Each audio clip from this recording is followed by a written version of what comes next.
A somewhat unconventional Winter Olympics recently took another twist, this after a 15-year-old female Russian figure skater was suspected of using a banned performance-enhancing substance. Except she's been able to compete in all of her competitions, and there's no clarity on what, if any, consequences she or members of the Russian Olympic team will ultimately face. And joining us with more are Philip Hirsch, a special contributor to NBCOlympics.com and a former Olympic sports specialist with the Chicago Tribune. This is his 20th time covering the Olympic Games.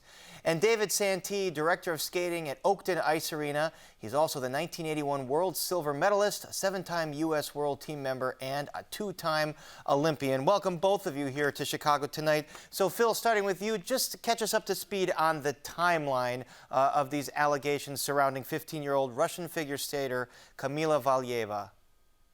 Well, at the Russian Championships on December 25th, she gave the sample that was then shipped to a lab in Sweden for analysis. It didn't go to a lab in Russia because the Russian lab is no longer accredited because it has been involved in a lot of chicanery in testing samples.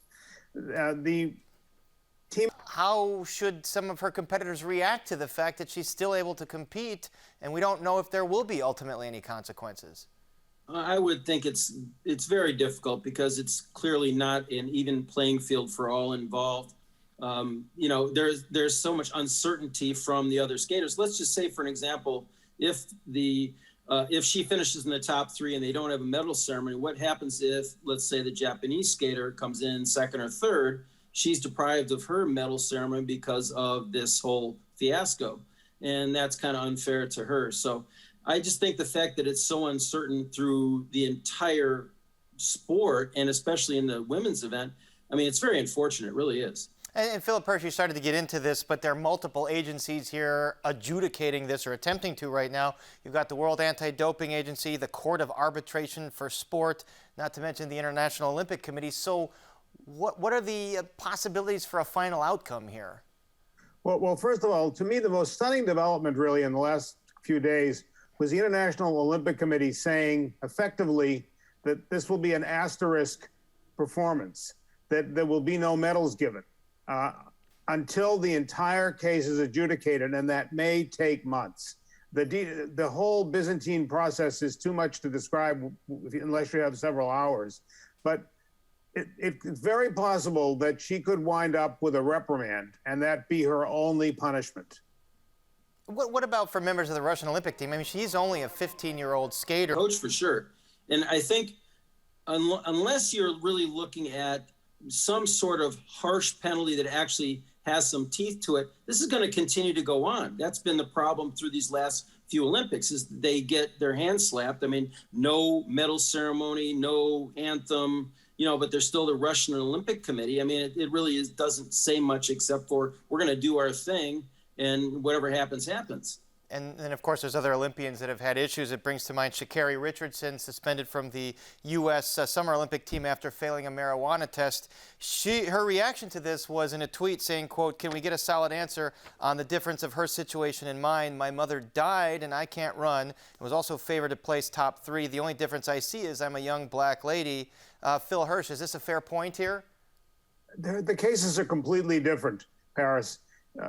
She tested positive in competition for a substance that may or may not be performance enhancing, but it is in fact on the banned list in competition. The test was handled expeditiously. The result came back. She agreed to the 1-month suspension. This is a very, very different situation. All right, well, let's talk about that alleged performance-enhancing substance. We heard today from a sports medicine physician who described how trimetazidine, I hope I'm pronouncing this correct, could potentially impact athletes, and here's what he said. Theoretically, it potentially creates greater efficiency of the heart, and then subsequently delivers more oxygen to the heart and to the muscles. And so if you're an athlete, specifically an endurance athlete, meaning in an event that is not a short sprint like a 40-yard or 100-yard dash, something that is 3, 5, 7 minutes or longer, this is where potentially those little edges might make a difference, especially when you're shooting for gold. All right, David Santee, so this is a drug typically given to older folks that have heart problems. How might taking something like this impact a figure skating performance? Well, I think it's huge because there is a bonus for jumps performed in the second half of the program. So if you're doing harder jumps in the second half of the program because you're fresh, and I can tell you from my own experience competing back in the day, I mean, you get tired second half of the program. So you're trying to put hard elements, but if you miss them, that's huge. And if you have the energy to perform them at the max and can get maximum points, I mean, that's a huge advantage. And it should also be noted that she reported taking 2 other substances that were similar but not on the banned list. Phil, we all saw that the Netflix documentary Icarus about Russian doping. Just remind us how commonplace these doping scandals are with the Russian team. Well, let me go back 1 second, Paris. First of all, David's entirely right about the helping in the second half of a program. But one of the things that this could help equally is being able to bear an increased training load, to do repeat after repeat after repeat of your programs during practices. And that will make you more secure, and that will make your jumps better. So it's not just what happens on the day of the competition. And as to your other question, I mean, since the 2016 revelations of the New York Times of all the trickery that was done with the samples at the Sochi Olympics, Russia has been scrutinized, and there have been special reports commissioned, and all of them have shown that was both widespread doping, that the doping was state-sponsored, that the anti-doping lab covered up tests, and yet the International Olympic Committee slapped them on the wrist for the Rio Olympics when they were able to compete as Russians, and they left it up to each individual federation. Then they made them use a new acronym for the Pyeongchang Olympics in 2018. They were the Olympic athletes from Russia. Now for these 2 in a row, they're the Russian Olympic Committee, and everybody knows who they are. A Russian by any other name is still a Russian. So certainly these are symbolic punishments, but not actual substantive punishments. David Santee, what do you think the fairest outcome would be here? What would you like to see? Well, I mean, I'm not obviously on the board that's going to decide this, but I think you have.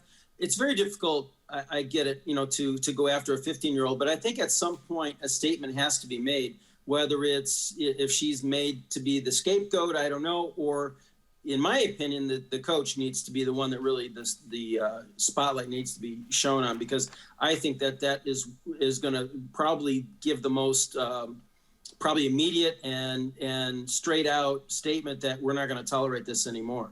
We'll have to follow what happens here, and of course, part 2 of the individual program tomorrow night. And Phil Hirsch, David Santee, thank you both for joining us. Thank you. My pleasure.